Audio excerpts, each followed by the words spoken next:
너희는 유혹의 욕심을 따라 썩어져가는 구습을 따르는 옛사람을 벗어버리고 오직 너희의 심령이 새롭게 되어 하나님을 따라 의와 진리의 거룩함으로 지으심을 받은 새 사람을 입으라.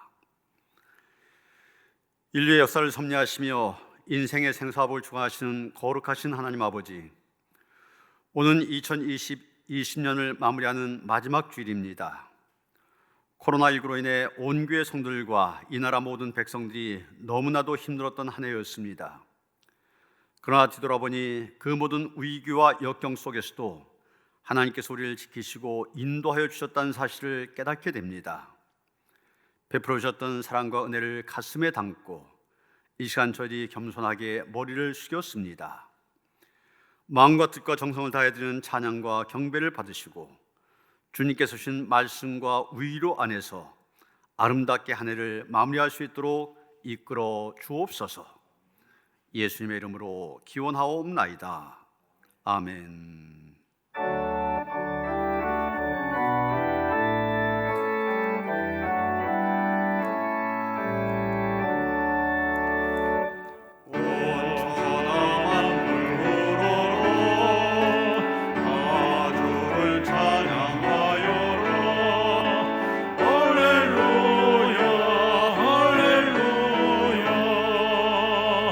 조금 빛나는 밝은 해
하나님은 통회한 마음으로 나온 사람들을 물리치지 않으십니다. 이제 우리 모두 함께 진정으로 우리들이 저진 죄를 뉘우치고 고백합시다. 우리의 선한 목자가 되시는 하나님 아버지, 2020년의 마지막 주일에 저희들이 마음을 겸손히 하여 지난날을 돌아보며 회개합니다. 올해는 유난히도 어렵고 힘든 일이 많은 한 해였습니다. 주일마다 성전에 모이지 못하고 가정에서 비대면 예배를 드리는 날도 많았습니다. 그럴수록 더욱 믿음을 지켰어야 했는데 저희들은 오히려 어쩔 수 없는 환경을 핑계 삼아 신앙의 나태함에 몸을 맡겼고 힘들다는 이유로 지쳤다는 핑계로 세월만 허송하며 보냈습니다. 주여, 회개하오니 우리의 모든 죄와 허물을 용서해 주옵소서. 회개한 저에게 다시 한번 은총을 베풀어 주셔서 새 마음과 참된 소망을 품고 한 해를 마무리할 수 있게 도와주옵소서. 예수님의 이름으로 이 고백의 기도를 드립니다. 작은 자야 안심하라, 내 죄의 사함을 받았느니라. 할렐루야. 하늘에서 여호와를 찬양하며 높은 데서 그를 찬양할지어다.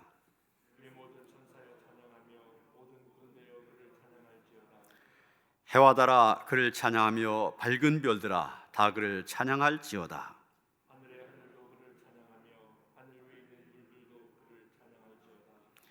그것들이 여호와의 이름을 찬양함은 그가 명령하심으로 지음을 받았음이로다.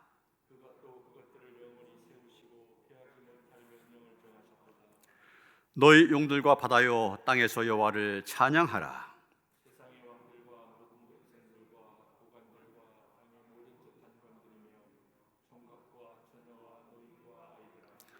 여호와의 이름을 찬양할지어다. 그의 이름이 홀로 높으시며 그의 영광이 땅과 하늘 위에 뛰어나심이로다.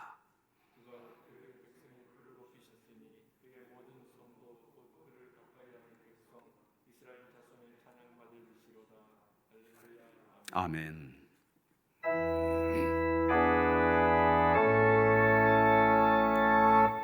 성부 성자와 성령 찬송과 영광 돌려보내세.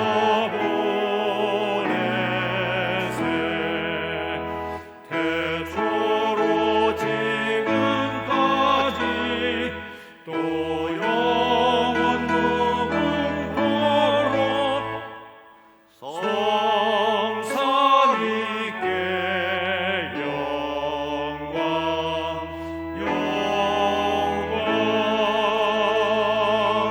아멘.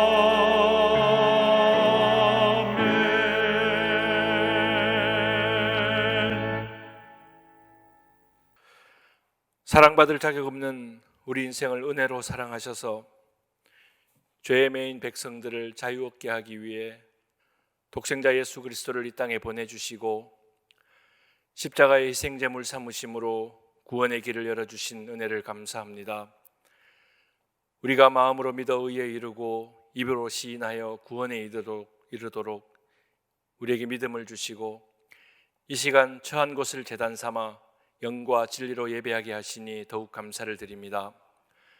코로나 바이러스로 인한 확산의 두려움과 회복의 희망이 지루하게 반복되는 긴 터널과도 같은 한 해를 살아오며 그 가운데 우리를 향한 하나님의 마음을 헤아리게 하시고 습관처럼 이어지던 삶의 방식들을 점검하고 다시 돌아보며 스스로의 오류를 겸손히 들추게 하셨습니다. 어찌하여야 하나님의 마음에 맞는 삶을 살아드릴까? 어떤 모습을 하나님이 기뻐하실까? 어찌하여야 이 진노하심을 돌이켜 다시 품어주실까를 고민하며 관역을 벗어난 화살처럼 관성으로 내달렸던 과거의 단추를 다시 하나씩 풀어 잘못된 지점을 다시 찾고 다시 올바로 채워 반듯한 모습으로 다시 설 수 있도록 기회의 은혜를 허락하여 주시옵소서.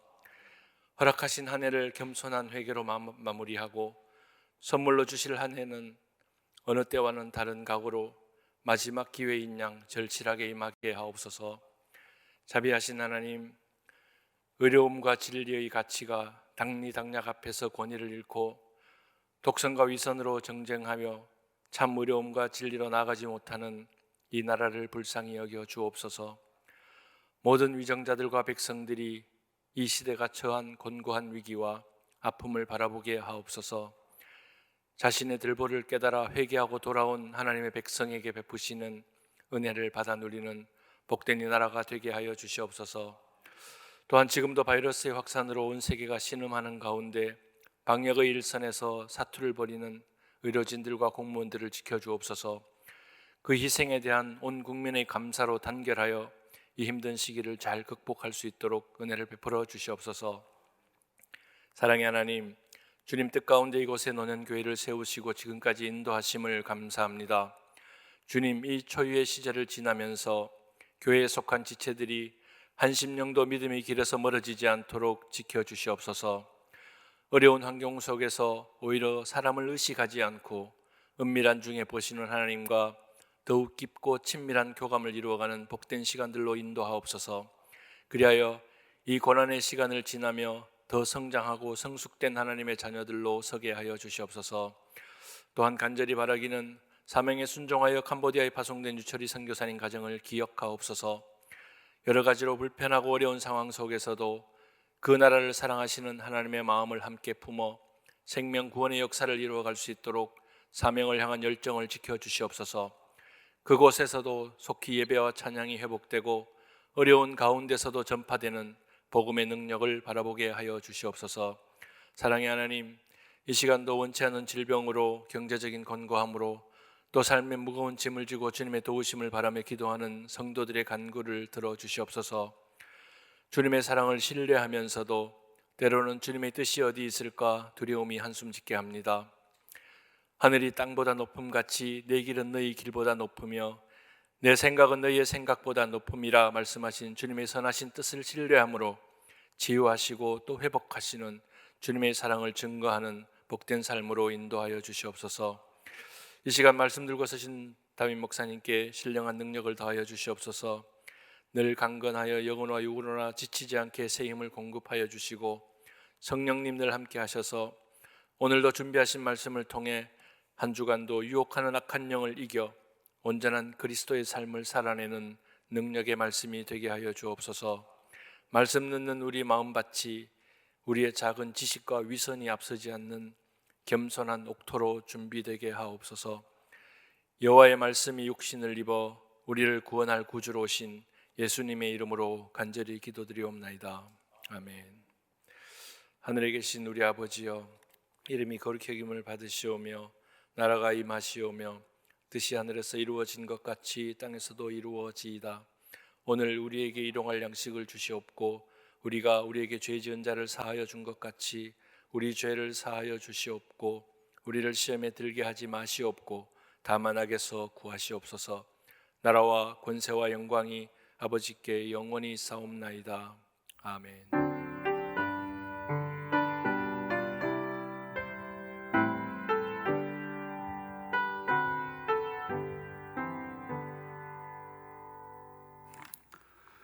오늘 우리 주신 하나님의 말씀 누가복음 2장 22절로부터 40절까지의 말씀입니다. 신약성경 89쪽입니다.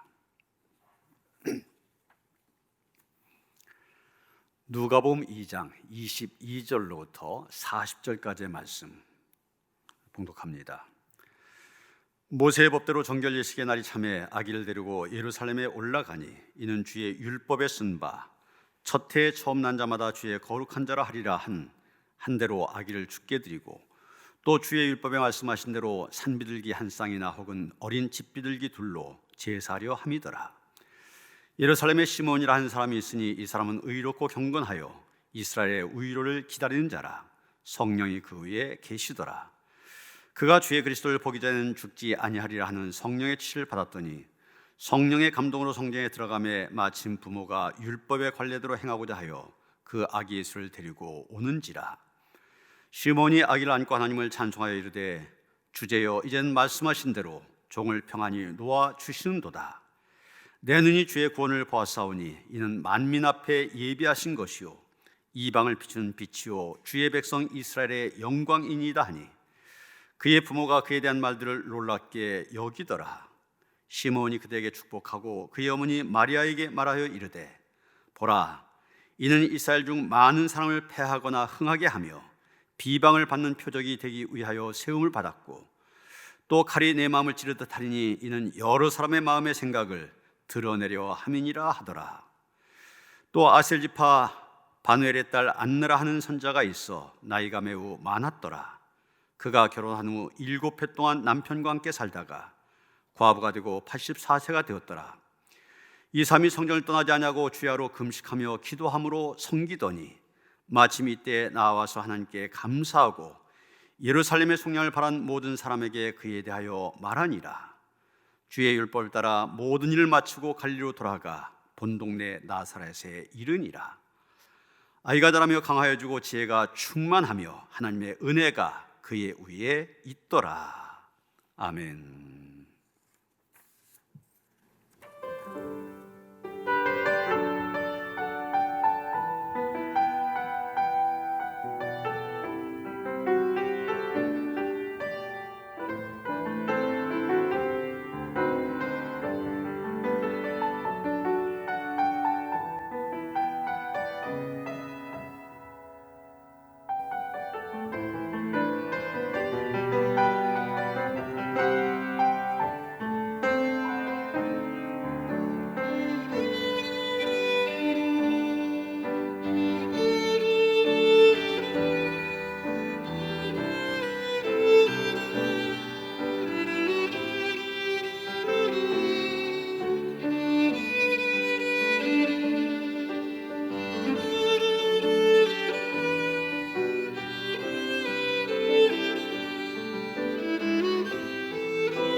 아멘.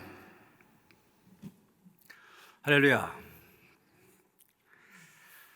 우리가 엊그제 크리스마스를 지냈는데 크리스마스 하면 메리 크리스마스 아닙니까? 즐겁고 기쁘고 행복하고 이런 이미지를 떠올리게 된 것이 크리스마스입니다. 그런데 올해는 뉴스 기사 제목을 보면은 블랙 크리스마스, 크리스마스 악몽 이런 식의 부정적인 우울한 표현들이 많은 것을 보게 됩니다. 바로 코로나19 때문입니다. 하필이면 크리스마스 당일 발표된 확진자 수가 1241명, 그래서 일 확진자 최다 기록을 경신했습니다. 어제도 1132명이 나오면서 거리두기 3만 개로 올려야 된다, 이런 소리가 커지고 있습니다. 목사의 입장에서 정말 안타까운 것은 이런 가운데서 교회가 여전히 집단 감염의 진원지로 인식이 되고 있다는 사실입니다. 최근 코로나19 확진자가 생겨서 주목받는 인터콥이라고 하는 선교단체가 있는데 사실은 이단 시비가 있는 단체입니다. 1984년에 세워져서 주로 이슬람 지역을 대상으로 선교하고 있는데 이슬람이 국교인 나라에 가서 굉장히 공격적인 선교를 해서 무리를 일으키고 있습니다. 예를 들면 중동에 가서 예수 축제를 한다든지, 이게 우리말로 하면은 절에 가서 땅 밟기 한 거와 똑같습니다. 또 이스라엘, 아직은 이스라엘이 유대교 국가거든요. 그런데 거기 가서 거길 수천 명씩 몰려가서 백투 예루살렘, 여기 이스라엘이 전도되어져야 마지막 예수님 재림하신다, 이런 행사를 하고 있습니다. 오죽하면 외교부, 정부가 긴장이 되어서 만류할 정도, 그런 정도입니다. 그 다음에 10여 년 전부터 큰 교단에서 이 단체는 이단성이 있다, 이런 판단이 계속되고 있습니다. 주로 장로교인데 예장 통합총회, 예장 합동총회, 예장 합신총회, 예장 고신총회, 이런 데서는 2011년부터 신학적인 문제, 또 이단적인 요소, 이런 것을 이유로 해서 인터콥에 대해서 예의 주시해야 된다, 참여를 자제해야 된다, 참여와 교류를 금지해야 된다, 이런 식으로 점점 단계를 높여서 지금 대하고 있습니다. 경북 상주에 이 인터콥 본부인 열방센터가 있는데 지난 한글날 연휴 때 수천 명이 모인 행사를 열어서 방역 당국에 고발까지 당했습니다. 그런데도 이후에 매주마다 행사를 계속했다는 겁니다. 그러다 결국 지난달 500명이 넘게 모인 행사를 한 뒤부터 관련된 확진자들이 전국으로 확산되기 시작했다는 거예요. 광주에서만 벌써 44명이 생겼고 부산, 대전 곳곳으로 빠르게 확산되고 있다는 것입니다. 그런데 거기 참석했던 사람들 빨리 찾아내야 되는데 추적한 게 쉽지 않다고 그래요. 주최 측이 휴대전화를 끄게 하고 계속해서 그걸 확인했답니다. 또 상주에 간 적이 없다, 거짓말을 한 확진자도 있었습니다. 결국 방역수칙, 법을 어긴 것이 큰 문제로 커진 겁니다. 그런데 이 인터콥, 여기 이단 시비가 있다, 그렇게 얘기하지만 여러분, 인터콥만이 아닙니다. 여러 일반 교회에서도 집단 감염이 이루어졌는데 대개 그 이유가 무엇이냐? 방역 수칙을 제대로 지키지 않았기 때문입니다. 대규모 집회뿐만이 아니라 소모임을 갖는다든지 밀폐된 공간에서 예배를 드린다든지 공동 식사를 한다든지 이랬을 때, 방역 수칙을 어겼을 때 거기에서 집단 감염이 발생한 것입니다. 성탄을 며칠 앞두고 서울 금천구에 있는 한 교회에서 13명의 코로나 확진자가 나왔습니다. 이 교회는 지난 6월 달에도 교회 단합대회를 열어서 6명의 확진자가 나왔던 전과가 있는 교회입니다. 그런데 이 사회적 거리두기 2.5단계에서는 비대면 예배가 원칙 아닙니까? 그런데 지난 13일 주일 이 지침을 어기고 122명이 모여서 대면 예배를 드리다가 집단 감염이 또 생긴 겁니다. 게다가 세상 사람들 더 공분을 산 것은 이 교회 목사님의 발언입니다. 예배에 참석해서 감염이 된 것은 축복이다. 황당한 발언까지 한 겁니다. 여러분, 예배에 참석해서 코로나19 감염이 되었다. 그게 어떻게 축복이 됩니까? 교회에서 확진자가 생김으로 인하여서 다른 교회들, 우리 교회들까지도 이렇게 온전히 예배드리는 거 방해를 받고 있지 않습니까? 교회에서 생겼기 때문에 예배를 제대로, 전국에 있는 교회들이 예배를 제대로 못 드려요.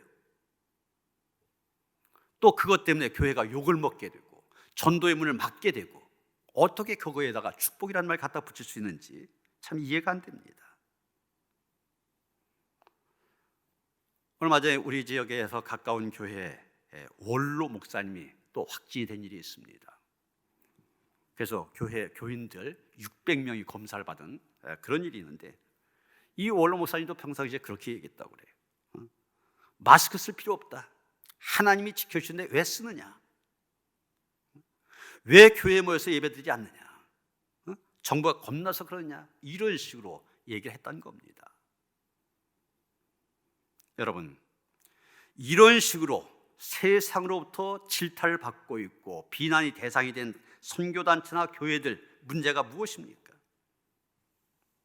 우리는 하늘나라 백성이니 하나님의 법만 지키고 세상 법은 지키지 않아도 된다는 것입니다. 그런데 여러분, 정말 그렇습니까? 우리는 신앙이니까 믿음의 법만 지키면 되고 세상 법 무시해도 되는 겁니까? 아닙니다. 오늘 우리가 읽은 말씀을 보면 예수님께서도 세상법 다 지키신 것을 보게 됩니다. 22절에 보면 모세의 법대로, 24절에 보면 주의 율법에 말씀하신 대로 이렇게 말하였고, 39절에 가서는 주의 율법을 따라 모든 일을 마치고 이렇게 말하고 있습니다. 여기서 모세의 법, 또 주의 법 그랬는데 그 시대 사람들이 지키던 일상법입니다. 그때는 종교법과 사회법이 같이 돼 있었어요. 분리되어 있지 않았었습니다. 요즘 말하면 세상법을 얘기하는 겁니다. 예수님, 하나님의 아들이시면서도 세상법을 다 지키셨다는 얘기입니다. 예수님 먼저 정결 예식에 대한 법을 그대로 지키셨습니다. 22절 모세의 바리 정결 예식을 얘기하는 건데, 레위기 12장에 보면은 아이를 낳은 여인에 대한 정결 예법이 나오고 있습니다. 여자가 아들을 낳으면 7일 동안 부정하게 됩니다. 그래서 8일째 되어서 남자아이 할례를 받게 됩니다. 그런데 산문은 이 부정한 7일이 지난 다음에도 33일을 더하서, 즉 전체 40일 동안 집안에 머무르면서 피로 더럽게 된 몸을 정결하게 해야 됩니다. 이렇게 40일 동안의 정결 기간이 끝나면 봉헌 예식을 하게 됩니다. 예수님이 맞아들이셨는데 출애굽기 3장에 보면 사람이든 짐승이든 초태생, 처음 난 것은 다 하나님의 것이다. 그래서 하나님께 바치도록 되어 있습니다. 그래서 번제물로 양 한 마리, 속죄 제물로 비둘기 한 마리를 제사장에게 가져와야 됩니다. 만약 집안 형편이 어려우면 양 한 마리 바칠 형편이 못 되면 비둘기 2마리로 대신하면 됩니다. 여기 예수님의 부모님도 번제물과 속죄 제물로 비둘기 2마리를 바치셨다. 가난한 가정이었음을 보여주고 있습니다. 39절의 말씀대로 예수님은 주의 율법을 따라 모든 일을 다 마치셨습니다. 세상법을 다 따르셨다는 얘기입니다. 여러분, 예수님 하나님의 아들이셨습니다. 왕 중에 왕이십니다. 그런 예수님이 세상법 따를 필요 있습니까? 그러나 예수님 육신을 입고 이 세상에 오셨기 때문에 세상법 그대로 따르신 것입니다. 여러분, 헬라의 철학자 소크라테스가 악법도 법이라는 유명한 말을 했습니다. 악법도 법이기 때문에 도망갈 수 있었는데도 불구하고 도망치지 아니하고 그 법에 따라 죽음을 당하였습니다. 예수님도 전혀 어울리지 않는 죄, 누명을 썼지만 거기에 항거하기보다는 조용히 죽음을 당한 길을 택하셨습니다. 스데반은 자신을 죽이려는 자들 대하여 오히려 죄를 용서해달라, 그런 기도를 드렸습니다. 여러분, 이런 것들에 어울리는 그런 말씀이 있는데 로마서 13장 1절 말씀입니다. 사도 바울이 한 얘기인데 여러분, 이해하기 쉽게 세 번역으로 제가 읽습니다. 사람은 누구나 위에 있는 권세에 복종해야 합니다. 모든 권세는 하나님께로부터 온 것이며 이미 있는 권세들도 하나님께서 세워주신 것입니다. 여러분, 위에 있는 권세가 무엇입니까? 정부를 말합니다. 세상의 법을 얘기한 것입니다. 그거 하나님이 주신 거다, 그러니까 따르라, 이런 얘기입니다. 우리는 이중 국적을 갖고 사는 사람들입니다. 하늘나라 시민이기 때문에 당연히 하나님의 법을 따라야 됩니다. 동시에 이 세상에 땅을 딛고 살고 있기 때문에 세상 법도 따라야 됩니다. 우리는 절이나 수도원처럼 세상과 떨어져서 멀리 산속 깊은 데 들어가 사는 것이 아닙니다. 예수님은 너희는 세상의 소금이다, 세상의 빛이다 말씀하셨습니다. 세상을 강조하셨습니다. 그렇습니다. 세상의 빛으로 살아야 됩니다. 세상의 소금으로 살아야 됩니다. 하나님의 법을 지킨다고 하면서 세상의 법을 어김으로 교회가 세상의 조롱거리가 되어주고 비난이 대상이 되어진 것, 그것은 세상의 소금, 세상의 빛으로 산 것이 아닙니다. 이제 모세의 법을 지키기 위하여 아기 예수님 예루살렘 성전 안으로 들어가셨을 때 두 사람이 그를 환영합니다. 시몬과 안나라는 사람인데 두 사람 모두 백발이 성성한 노인이었습니다. 본문 30절에 보면 아기 예수를 본 시몬이 고백합니다. 내 눈이 주의 구원을 보았사오니. 예수 안에서 주의 구원을 보았다고 고백합니다. 또 38절에 보면 안나가 하나님께 감사하고 예루살렘의 속량을 바란 모든 사람에게 그에 대하여 말하였다, 이렇게 말하고 있는데 시몬과 똑같은 고백입니다. 예수가 바로 예루살렘을 속량할 뿐이다, 구원하실 뿐이다, 즉 예수가 구원자라는 고백입니다. 지금은 게츠라는 화가가 버림받은 예수, 이런 제목의 그림을 그렸는데 성 바오로 성당 계단의 모습을 그린 것입니다. 그 그림을 보면 예수님께서 그 계단에 서 계십니다. 그리고 주변에 여러 사람들이 서 있습니다. 스포츠심을 읽는 소년이 있었고 휴가여행을 떠나려고 택시를 잡으려는 남녀가 있습니다. 길을 가면서도 시험관을 들여다보는 과학자가 있고 열띤 토론을 벌이는 신부들이 있습니다. 많은 사람들이 그 주변에 있었지만 그 가운데 서 계신 예수님께 관심을 갖는 사람은 없었습니다. 간호사 한 명이 잠깐 멈추어 곁눈으로 예수님을 바라보고 있을 뿐입니다. 지금은 게츠가 이 그림을 통하여 얘기하려고 하는 것은 다른 거 아닙니다. 인류 구원을 위하여 오신 예수를 사람들이 철저하게 외면하고 무관심한 채 각각 자기의 사소한 관심사에만 매달려 있다, 이 그림을 통하여 그 현실을 꼬집고 싶었던 것입니다. 여러분, 아기 예수님이 성전에 오셨을 때 거기에도 많은 사람들이 있었을 것입니다. 당연히 제사를 집장하는 제사장들이 있었을 것이고 그것을 돕는 레위인들 있었을 것입니다.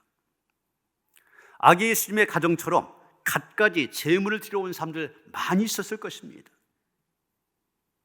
그런데 그 많은 사람들 가운데 오직 시몬과 안나 두 사람만이 예수님을 만났습니다. 그들만이 예수 안에서 하나님의 구원을 보았습니다.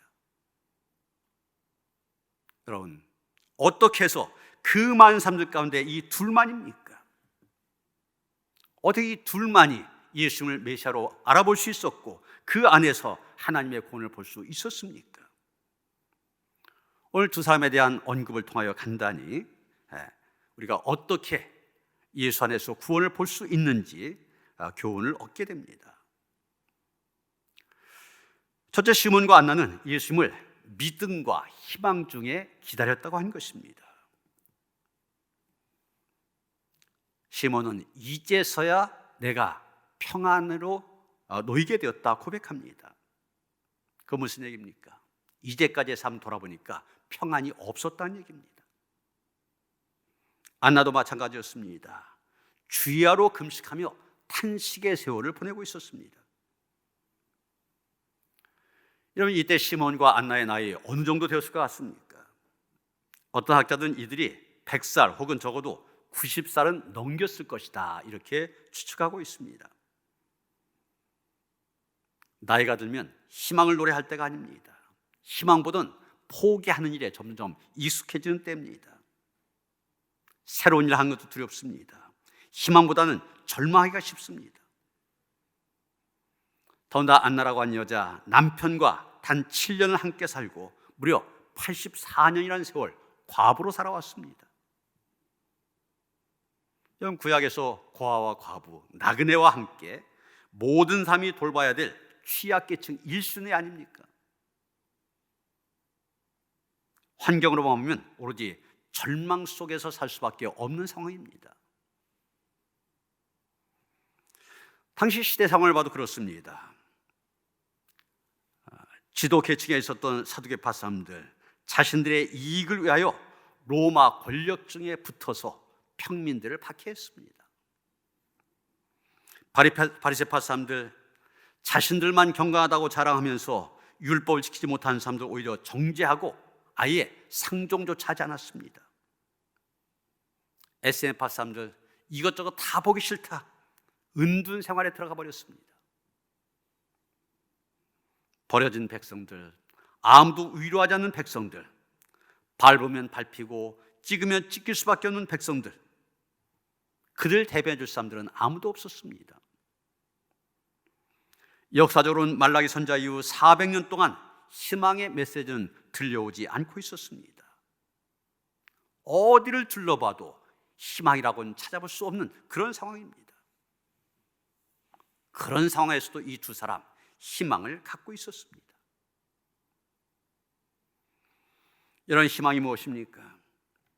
희망이라고 하는 것은 불행이라고 하는 터널을 지날 때 그 터널 끝에 비추이는 빛과 같습니다.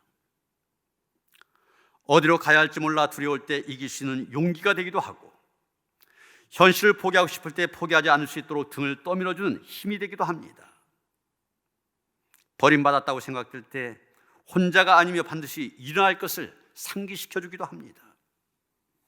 그리고 희망은 현실의 슬픔을 이길 수 있도록 만듭니다. 제2차 세계대전 당시 독일의 한 포로 소용소에서 크리스마스를 지나고 나니까 갑자기 많은 포로들이 죽어갔습니다. 왜 이런 일이 났을까? 그 원인을 조사해 봤더니 포로들이 크리스마스까지는 희망을 갖고 있었다는 얘기입니다. 이번 크리스마스에는 석방해 주겠지, 가족품으로 돌아갈 수 있겠지, 이런 희망을 가지고, 그런 희망이 있었기 때문에 고통을 잘 참고 있었습니다. 그런데 크리스마스가 지나도 석방을 하지 않게 되니까 그들은 희망을 잃어버리게 되고 희망을 포기함으로 인하여서 죽어갔다는 얘기입니다. 심리학자 에릭 프롬은 우리 인간을 가리켜서 희망의 사람이다, 우위를 바라보며 미래를 바라보며 사는 사람이다, 이런 의미에서 호모 에스페란스, 이런 말을 썼습니다. 희망은 모든 불행을 치료할 수 있는 명약이기도 하지만 만일 그 희망이 사라지면 철학자 키에르케고르가 얘기한 것처럼 죽음에 이르는 병을 낳고야 말 것입니다. 그러나 여러분, 우리에게 내일을 향한 꿈과 희망만 있으면 아무리 현실이 힘들고 어렵다 할지라도 능히 감당하며 이겨나갈 수 있게 된 것입니다. 여러분, 시몬과 안나가 그랬습니다. 시몬과 안나는 그 희망을 하나님께 두었습니다. 사람에게 두지 않았습니다. 아무리 나이가 많고 늙었어도, 남편이 세상을 떠나 희망이 없다 할지라도 여지껏 약속을 지키신 하나님, 신실하신 하나님께 소망을 두며 그들은 희망 가운데서 하루하루를 살아왔던 것입니다. 여러분, 오늘 우리의 삶의 현장이 어떻습니까? 코로나19라고 하는 어둠의 터널은 1년이 다 되어도 끝나지 않고 오히려 더 크게 확산될 기미를 보이며 우리를 불안하게 만들고 있습니다. 백신이 나왔다고 하지만 변종이 계속 생기면서 과연 이것이 극복할 수 있을까 염려하게 만듭니다. 그로 인해서 경제적인 면에서도 희망을 찾아볼 수 없습니다. 육신이 약한 사람들 다시 일어날 건강에 대한 희망 없을 수도 있습니다. 여러분, 이런 상황에서 오늘 우리가 불러야 되는 희망의 노래 어디에서 시작돼야 하는 것입니까? 어제 신문을 보니까 김포에 쓰레기가 가득 찬 주택에서 어린 남매 9살과 6살 두 남매가 방치된 채 발견이 되었다는 것입니다. 남매 중에 6살 동생은 뇌성마비와 지적장애 판정을 받은 것으로 확인이 되어졌습니다. 엄마가 아이들 버린 겁니다. 자기가 배 아파 낳은 자녀도 버린 그런 세상입니다. 이런 세상에서 우리 하나님 어떤 하나님이십니까? 우리를 자신의 손바닥에 새겼다 그렇게 말씀하시면서 끝까지 붙으신 하나님입니다. 우리는 그 하나님 안에서 희망을 노래해야 하지 않겠습니까? 그리고 이 희망, 세상을 포기하고픈 사람들, 절망 가운데 살아가는 사람들에게 우리의 입술을 통하여 전달이 되어져야 됩니다. 교회로부터 어둠을 향한 희망의 빛이 증거되어야 하는 것입니다. 여러분, 어둠을 보지 마시길 바랍니다. 내 환경을 보지 마시길 바랍니다. 나 자신도 보지 마시길 바랍니다. 원래부터 거기에는 희망이 없습니다. 희망은 하나님의 신실하심 속에 있습니다. 변하지 않는 하나님의 약속 속에 있습니다. 세상 끝날까지 고아와 과부처럼 내버려 두지 않으시겠다 하나님 약속하십니다. 그 약속을 붙들고 나아갈 때 우리 앞에 새로운 삶 펼쳐지게 된 것입니다. 두 번째, 시몬과 안나는 언제든지 메시아를 맞이할 수 있도록 준비하면서 신실한 삶을 살았습니다. 여러분, 25절 보시면 시몬은 의롭고 경건하여 이스라엘의 우위를 기다린 자라 이렇게 말하고 있습니다. 오실 메시아를 위하여 시몬은 율법을 잘 지켰습니다. 사람에게도 신실하신 하나님의 마음으로 대하였습니다. 자신의 삶을 잘 갖고 온 것입니다. 언제 주님께서 오셔도 맞이할 수 있다, 이런 신실한 삶을 살았다는 얘기입니다. 또 37절에 보면 안나도 금식하며 기다렸을 뿐만이 아니라 섬기는 일을 지속적으로 일관성 있게 해왔다고 증거하고 있습니다. 희망이 없다던 시대에 시몬과 안나, 주님께서 보내실 메시아를 기다렸습니다. 아무것도 바랄 것 없는 그때 간절한 바람으로 하나님을 기다렸습니다. 여러분, 희망이 보이지 않을 때 삶을 대한 삶의 자세는 흐트러지게 마련입니다. 환자를 보면 그렇잖아요. 처음 병원 갈 때는 그래도 희망을 갖습니다. 내 이 병원에서 고침받을 거다. 그런데 더 이상 살 수 없다, 사망 선고를 받게 되면 어떻게 됩니까? 자포자기하게 됩니다.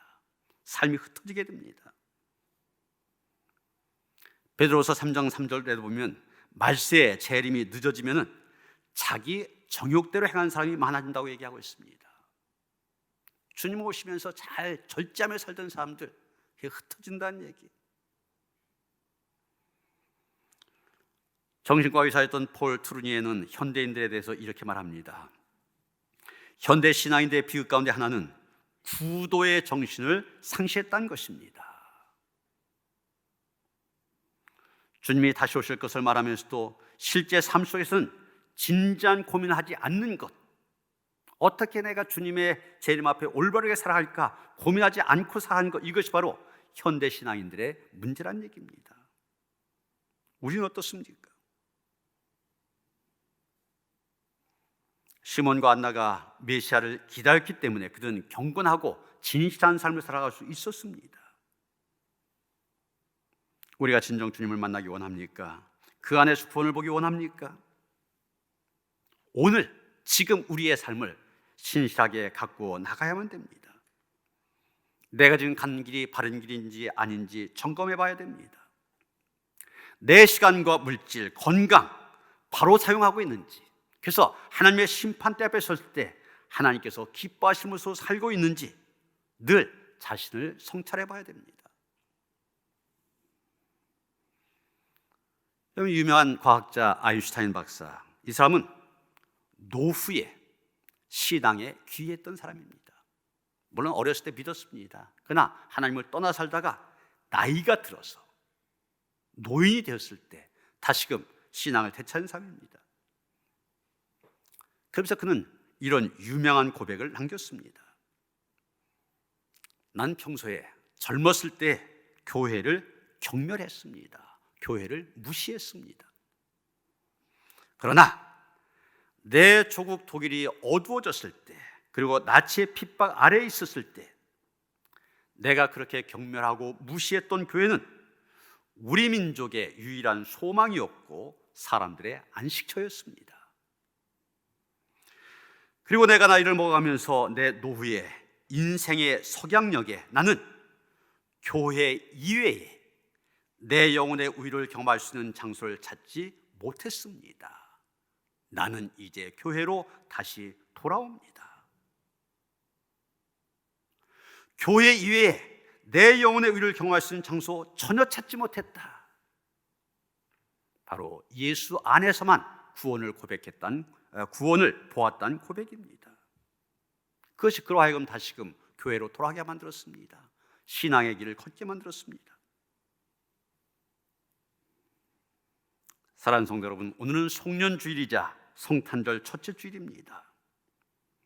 우리는 비대면 온라인 가정 예배를 드리면서 한 해를 마감하고 있습니다. 그리고 동시에 성탄절, 계속되는 성탄절, 성탄의 본질과 창된 신앙의 의미가 무엇인지 생각하게 됩니다. 이 성탄의 계절 우리는 오시는 주님을 만나야 됩니다. 그 안에서 구원의 주님을 보아야 됩니다. 그러기 위해서 시몬과 안나처럼 믿음과 희망 중에 기다려야 됩니다. 언제 메시아가 주님이 오셔도 맞이할 수 있도록 준비하면서 시간 신실한 삶을 살아야 됩니다. 그래서 우리도 시몬과 안나처럼 나도 주의 구원을 보았습니다, 고백할 뿐만이 아니라 그 고백을 담대히 외치며 살아가는 그런 성도들 되어주시기를 주님의 이름으로 축원합니다. 하나님 감사합니다. 우리의 영안이 열려져서 우리도 시몬처럼 안나처럼 예수 안에서 하나님의 구원을 보았습니다 고백할 수 있게 하시니 감사를 드립니다. 하나님, 이 고백 나아가 담대히 외치게 하여 주시옵소서. 온전한 고백이 되게 하시고 더 많은 사람들 예수 안에서 구원을 보게 하는 귀한 사명 감당할 수 있도록 은혜 허락하여 주시옵소서. 예수 그리스도 이름 받들어 기도하여 싸움나이다. 아멘.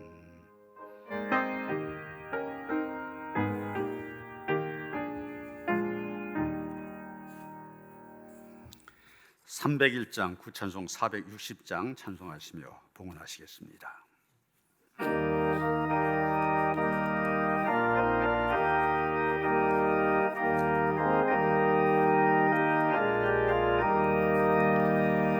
주의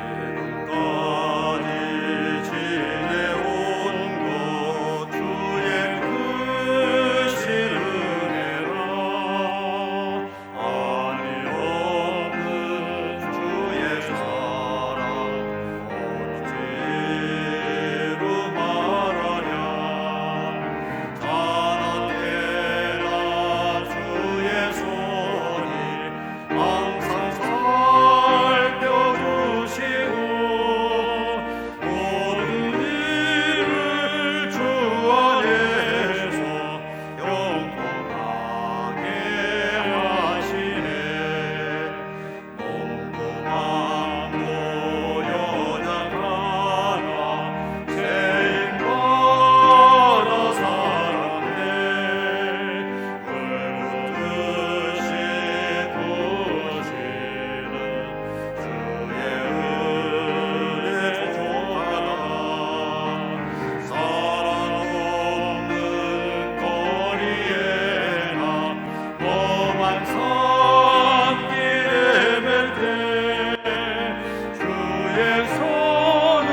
한 해의 마지막 주일 하나님 앞에 예배하면서 지금까지 지내온 거 주의 은혜라. 이 한 해 험하고 힘든 한 해였었지만 임마누엘과 함께 하시고 에베소 하나님 도우신 은혜를 기억하며 예배할 수 있게 하시니 감사드립니다. 하나님, 이 한 해 동안도 함께 하신 하나님, 새해도 함께 하실 줄 믿습니다. 한 해를 잘 마무리하게 하시고 새롭게 출발하는 모든 성도들 그 가정을 축복하시며 인도하여 주시옵소서. 오늘 하나님 앞에 예배하면서 마음을 다하고 정성을 다하여 귀한 예물 드립니다. 하나님 기뻐 받아 주시옵소서. 드린 손길들 축복하시옵소서. 어려운 가운데서도 이기게 하시며 없는 가운데서 있게 하시는 하나님의 은혜, 하나님의 능력 안에서 승리하게 하여 주시옵소서. 들여진 물질 축사하시사 쓰여진 곳곳마다 하나님의 영광만이 널리 드러나기를 원하며 우리 주 예수 그리스도 이름 받들어 간절히 축원하며 기도하옵나이다. 아멘.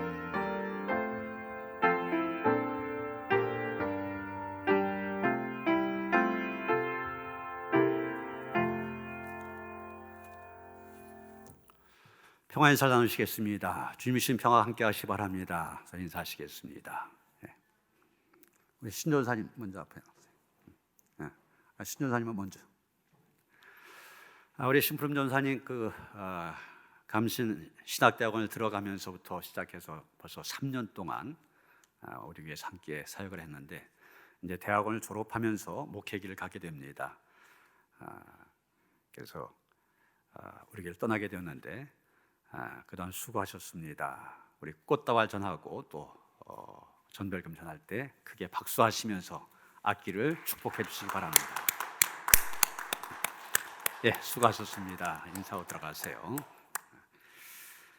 이제 본격적인 목회자의 길을 가게 됩니다. 이런 더 큰 기도가 필요합니다. 위해서 기도해 주시길 바랍니다. 우리 허전사님 나오세요. 우리 허정숙 전사님, 신전사님 후임으로 이제 수고하시게 되었습니다. 지금 감신대 대학원에 재학 중입니다. 좀 나이가 있는데 나이가 들어서도 이제 하나님의 소명을 받고 일하기 위해서 신학을 공부하고 있는데 우리 함께 동역하게 되었습니다. 환영한 박수 크게 하시겠습니다. 환영합니다. 예.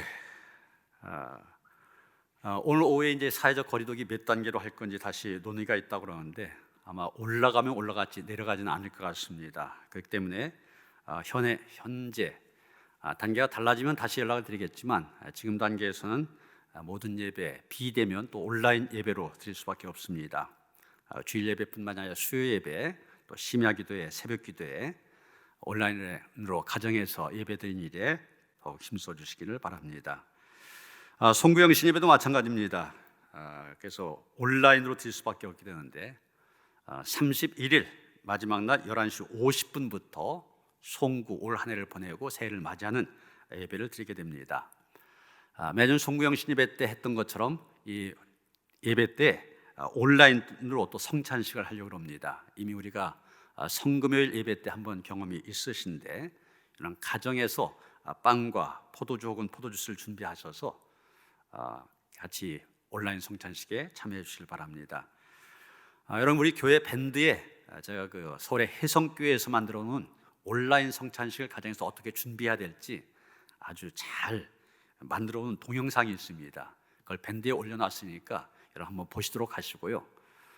그 영상을 한번 내일이나 모레 정도 다 보내드릴 겁니다. 그래서 지난번에도 말씀드렸지만 준비하면서 혼자 하지 마시고 자녀들과 함께하면서 이 성찬의 의미를 잘 얘기해 줄 때 좋은 교육의 기회도 될 수가 있습니다. 그래서 이 성찬이 더욱 은혜의 시간이 될 수 있도록 잘 준비하시고 참여하시길 바랍니다. 신천 임원 강습회가 화요일 날 오후 7시부터 온라인으로 있게 됩니다. 지난 당에서 신천 집사, 신천 권사, 또 신천 장로 선출했는데 당에서 선출했다고 해서 된 거 아닙니다. 신천 장로님들은 지방에 가서 교육받고 시험도 보고 해서 합격이 돼야 됩니다. 그래야 장로가 돼요. 또 신천 집사, 신천 권사는 시험을 봐서 합격을 해야 되는데 시험 보는 대신에 교육에 참석하면은 시험에 합격한 것으로 그렇게 인정을 하고 그렇게 해왔습니다. 그런데 우리가 모여서 교육할 수 없기 때문에 온라인으로 실시간 교육을 하게 되는데 신천 권사반과 집사반이 교육 내용이 다릅니다. 그래서 두 가지 채널로 내보낼 겁니다. 그래서 권사반 지금 여러분이 들어오시는 것처럼 노년교회 치시고 들어오시면 되고요. 유튜브에서 집사반은 노년교회학교 치시고 들어오면은 거기에서 교육이 이루어집니다. 보통 모여서 교육할 때는 1시간 정도 했었는데 이 온라인 교육은 굉장히 힘들다고 해서 40분 정도로 해서 3시간 하게 됩니다. 매 시간마다 들어오셔서 댓글에 자기 이름을 쓰셔야만 출석한 것으로 인정이 되어집니다. 그럴 때만 수료증이 나가게 되고 교육을 마치셔야만 권사가 되고 집사가 될 수가 있습니다. 기억하시고 신천 임원들 꼭 이 교육에 참석하시고 이명 권사님들, 이명 집사님들, 특히 타교단에서 오신 분들 꼭 이 교육을 받으셔서 제대로 감리교회에서의 이 집사와 권사 역할이 어떤 것인지 잘 배울 수 있게 되기를 바랍니다. 이제 연말에 기부금 영수증들을 많이 신청을 하시는데 지금 이 사회적 거리두기 때문에 여러분 와서 신청하고 하는 거 그것도 좀 위험성이 있기 때문에 안전을 위해서 일단 신청 문자로 받습니다.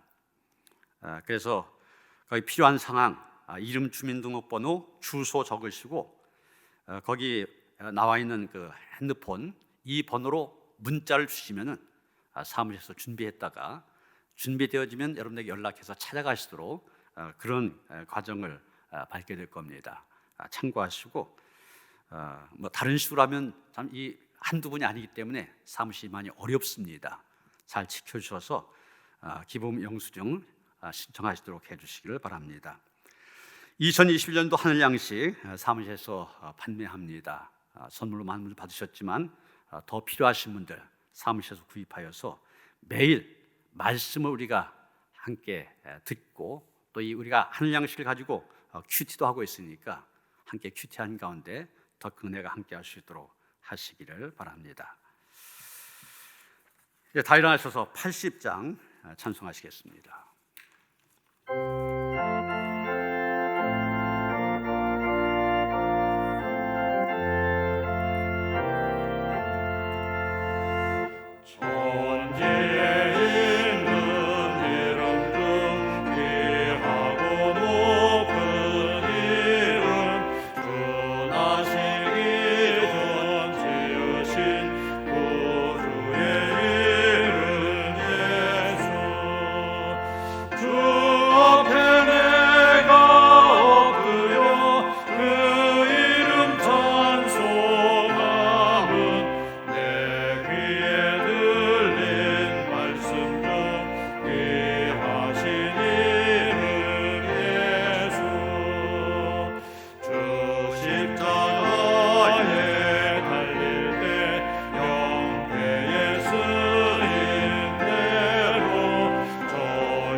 이제는 우리 주 예수 그리스도의 은혜와 하나님 아버지의 그 극진하신 사랑과 성령의 감화감동 역사하심이 시몬과 안나처럼 예수 안에서 주의 구원을 보고 그 구원의 은혜의 삶을 살아가며 그 구원의 소식을 힘차게 외치며 살아가길 원하며 다짐한 모든 성도들 가운데 이제로부터 영원토록 함께 하시옵기를 간절히 축원하옵나이다. 아멘.